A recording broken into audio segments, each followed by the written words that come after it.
Okay, as Emily mentioned earlier, Hong Kong judge expected to issue sentences today in the Thomas Kwok and Raphael Hui convictions following that almost a half-year trial. Property tycoon Thomas Kwok found guilty of committing misconduct in public office and immediately taken into custody Friday, while Raymond Kwok, his younger brother, was cleared of all charges, and he's going to remain the sole person from the family running the company. Shares of Sun Hung Kai Properties 10 minutes into the session today are bouncing 3% or thereabouts. Peter Churchhouse, author of the Church House Letter, a longtime Hong Kong resident and property expert, has followed Sun Hung Kai Properties for many, many years, joins Adrian, Emily, and myself. We're having a party here. Yeah, good to see you, Bernie. It's the week for Christmas parties, isn't it? So, what do you think of the outcome of the trial? Well, I think it sends a couple of interesting messages. I think one important message is this has been a demonstration of rule of law, as you might want to put it. Mm-hmm. The whole process has been conducted very much according to principles and well-established trial principles, and it's been extremely transparent. Mm-hmm. So I think a lot of people take away a message from that. Right. And secondly, I think what it does demonstrate is that this so-called cozy relationship between business and government perhaps isn't quite so cozy. Let me ask you this. I got to ask this question, but the ICAC, which was brought into being in the 70s. 1970s, that's correct. Yeah. And that was at that time. That was because of massive police corruption in the police force. The brown envelope syndrome. Yeah. There has been this notion. There has been this narrative that they needed a really, really, really big fish to show for it after all these years, and that might have sort of skewed the energy with which this case was pursued. Well, they have had cases in the past where they've tried to bring cases where they've gone 6 months to trial and lost.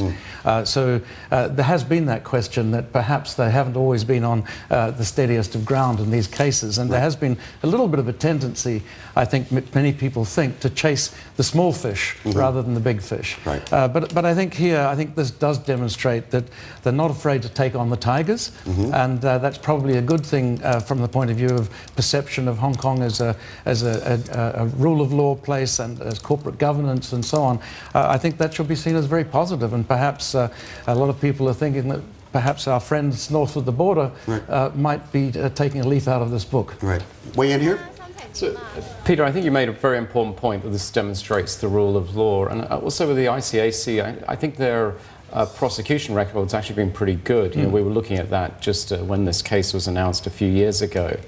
But do you think this also slightly plays into what's been going on with Occupy Central in terms of the perception that the populace has about business and government? Well, that's right. Well, I think this case was started well before Occupy Central got started. So, but I think it does. It kind of confirms, or at least plays well, as you say, into this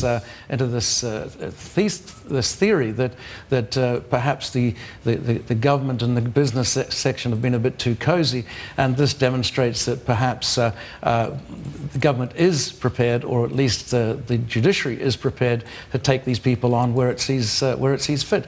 And it has to be said that this wasn't a slam dunk case. Only about half of the items got a conviction, so it wasn't a totally a win everything kind of verdict here by any means. Now, Peter, I want to ask you about Sun Hung Kai as a property company itself. On most days, it is the world's largest property company by market cap. Now, we've seen some trouble at the helm. Of course, a couple years ago, Walter Kwok was ousted as the company's chairman. Now, the last few days, we found out that Thomas has been convicted and now left behind Raymond. What is the impact on the company as a property company as a whole? Well, I think the first thing to say is this company has been a bellwether stock in the property sector in Asia, and depending on which month you look at, it is the biggest. I think it's the second biggest in the world today. The company has been very well run over many years now. They have an exemplary balance sheet, and some analysts would say it's a lazy balance sheet. They've got very low gearing.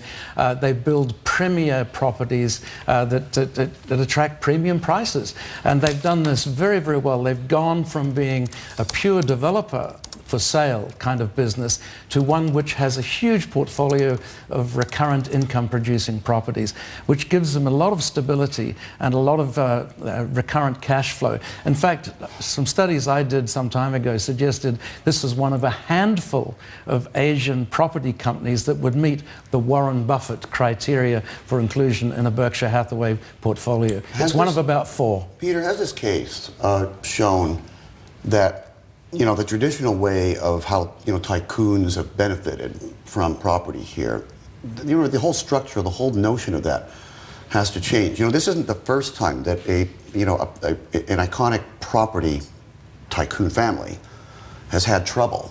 You look at Chinese estates, for instance, Exactly. and Joseph Lau has been in the headlines for all the wrong reasons. Personal life and the La Scala, graft case The in Macau cases and all that. I mean, it's just Yeah. they've got at some point it's got to change. There've got to be professional management teams, and you can't have one core large shareholder who can swing around the axe like an emperor. Well, I think most companies in this part of the world are family controlled.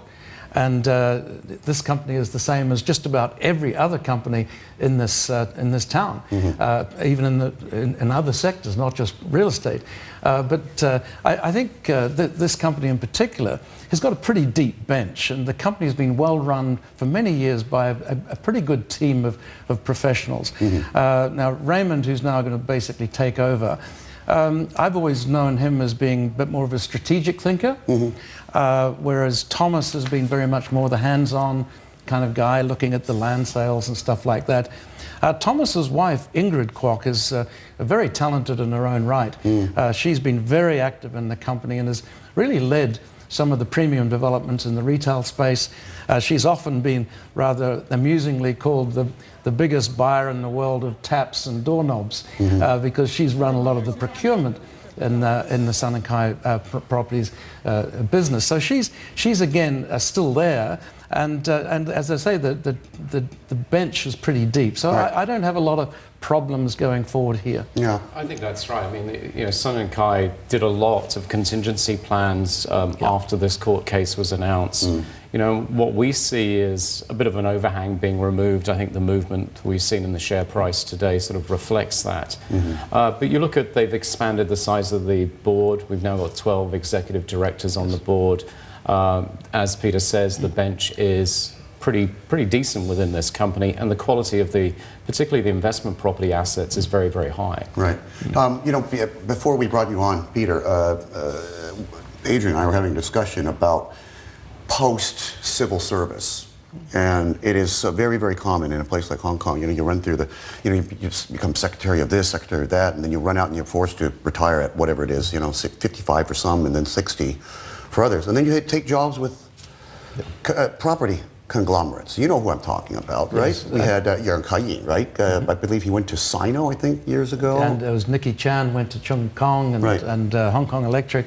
Yeah. Been And Emily, you a mentioned- lot of these. Former police commissioner Zhang Empoi is That's- Newell Development. That's correct. Yeah. There's is, been a that, history is of that right? I mean, well, these people are forced to retire at 60 or whatever. They can't just go and hide in their flat somewhere. They've probably got to do something. So I'm not that. Play golf. Yeah. Well, I'm not that concerned about it as long as there's transparency, and as long as we know exactly. They've had a cooling off period, perhaps when they leave government for 6 or 12 months, where they're not allowed to work in the private sector. But I don't think you can just outright ban people from government from working in the private sector.